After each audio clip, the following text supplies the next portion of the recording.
Of course, your pension would be up somewhere between doubled to up 50% so far this year if you had a selection of these companies.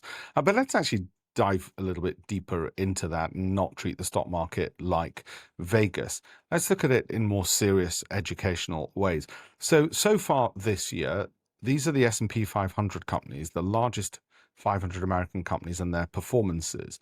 Now, did I know at the start of the year when our approved filtered list, our quality 5 plus, included SanDisk, Micron, Dell, and Seagate, that the four top performers in the S&P 500 would be in the portfolio and it'd be 200, 200, 215, 583? No, I didn't. If I knew that, I would have said buy these four stocks and nothing else. Obviously, Intel, I had mentioned but said I'm not going to go into, and that was because it was so specific to the president investing in it. So what characteristics do these companies have? You can see some of the best performers are indeed, of course, technology, and you might say, well, I just go into technology companies. But if you watch my earlier video, you'll see that some of the worst performers were also technology companies. So you can't just go by industry alone. And of course, industry specific or stock specific risk are two things you definitely want to leave out. But here, what else is important? They're not just NASDAQ, of course. There's a good spattering between NASDAQ and New York Stock Exchange. So the old idea that you just invest in NASDAQ, that doesn't really hold up.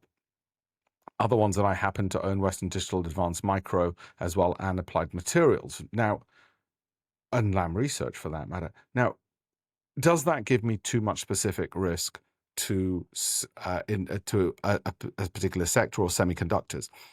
Yes, and the point is that you can't copy what I do because you don't have my risk appetite or risk capacity, or you're not watching at this. So the fact that I might own KLA or Fortinet or Teradyne, that doesn't work out well for you. That in a previous year, I bought Generac. And here's a lesson. Just because something did well in the previous year is not a hypothesis on which you should purchase that stock for a prolonged year. We rebalance each year, so all holdings go back to, in my case, 40 securities, 2.5% each, roughly.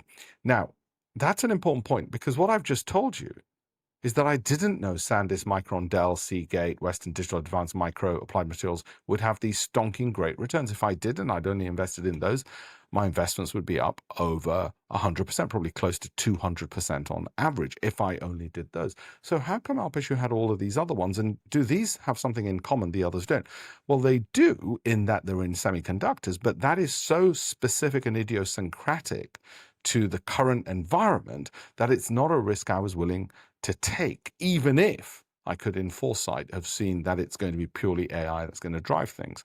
Because what you will do is, like Warren Buffett or Bill Gates or anybody else, be sensible enough to have more than one security, and you will diversify it. You've heard the phrase.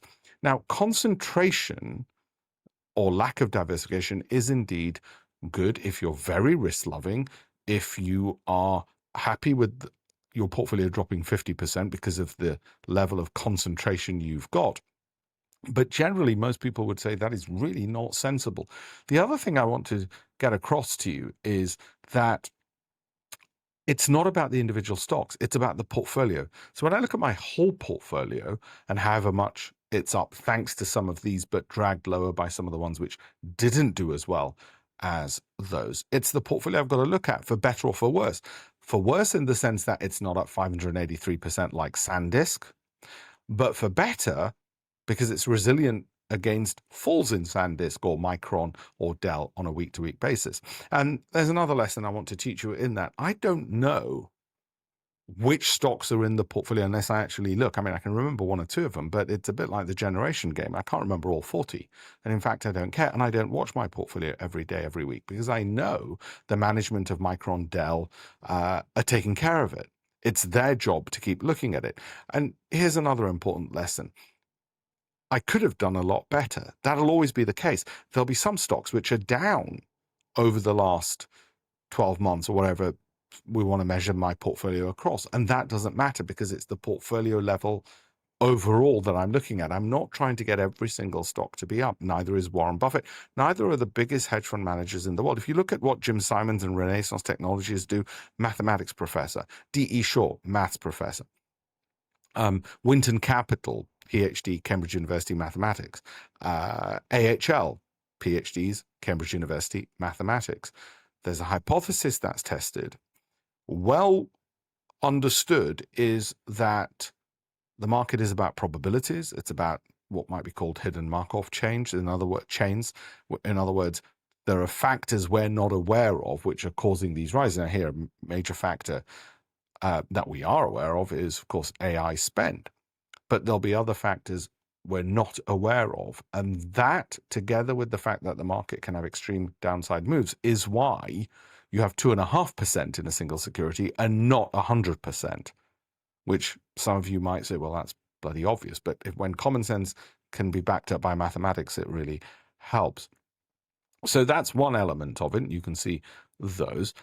What I wanted to show you here was, well, how did these, by the way, do in 2022 when the market regime, the broader market regime of higher interest rates, meant that stocks fell? And you can see just how bad their drawdowns can be in a bad environment. Down 71% in the case of Generac, okay, down 46%, 53, 48, 51. So you're looking at least a 50% drop in a lot of these. So how would you protect against that? Well, first of all, in a rising interest rate environment, technology stocks generally tend to be a bad idea. And the reason is because they're sensitive to interest rate rises, because they've generally borrowed a lot of money to fund all their expansion. So knowing the macro environment is critically important at the moment. One thing that we know is that we're not in a rising interest rate environment at the moment. In other words, the central banks are not raising rates. Here's another very important lesson to remember. When you look at that, what you might say is, well, wait a minute, here's a hypothesis. What about companies which have done well this year, but also did well in that environment in 2022? In other words, they're stocks for all seasons. There are no stocks for all seasons. They don't exist. Again, we know this because we can look at the data, but there are some stocks which tend to be more resilient than others. So would we be looking at Steel Dynamics and Marathon Petroleum? Up to a point, except that that hypothesis only involved two factors: how they've done this year, how they did in 2022. When you stop to think about it, you realize that's not enough to base an investment decision upon. And this is giving you an idea of why people get investing so badly wrong. They come up with hypotheses which are just too narrow, and they've ignored a whole bunch of very important factors, such as what's the valuation of the companies, what's the dividend yields, what's their historic average returns, and so forth. Other ones which have done well across that poor period, which I happen to own: Quanta, I don't have Valero or Newco, I don't think I've got those other two. Caterpillar, which I don't own, did well this year, did well in bad years. But these are not reason enough to buy them. If you do that with the limited information I've given you, you are really asking for trouble.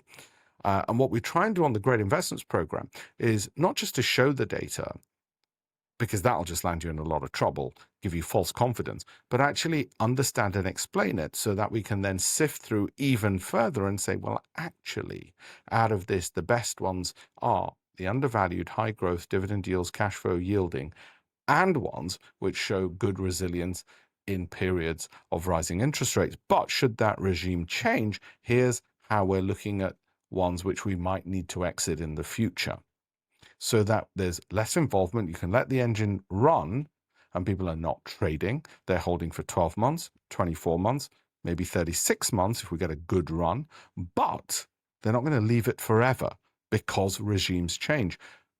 Inventions come about. AI, quantum computing might come about. Nuclear fusion comes along, and all of a sudden we realize all these data centers were pointless. Okay? For instance, all the energy companies were not as needed as much as we thought.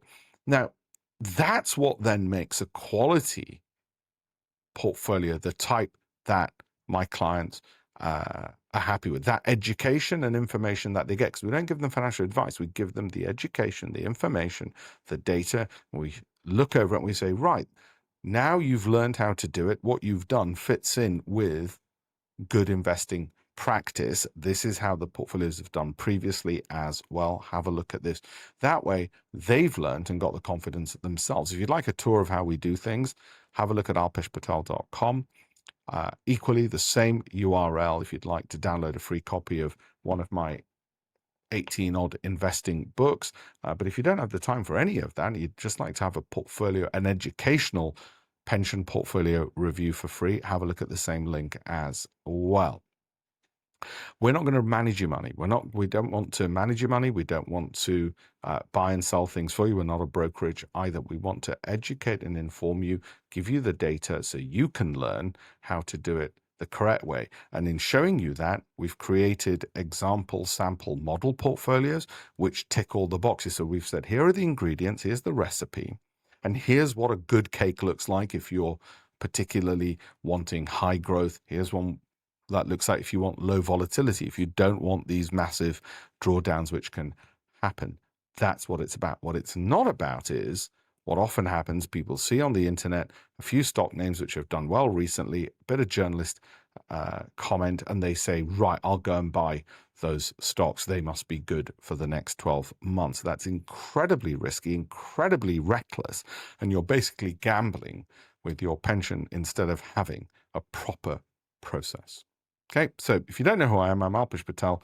Set up a hedge fund over 20 years ago, and 18 books published by the Financial Times, amongst others. Financial Times columnist, 200-odd columns on there. Bloomberg TV, former visiting fellow in business at Oxford University, at Corpus Christi College, where I lectured on behavioral finance. What else? That's enough, isn't it? Okay, see me on LinkedIn as well.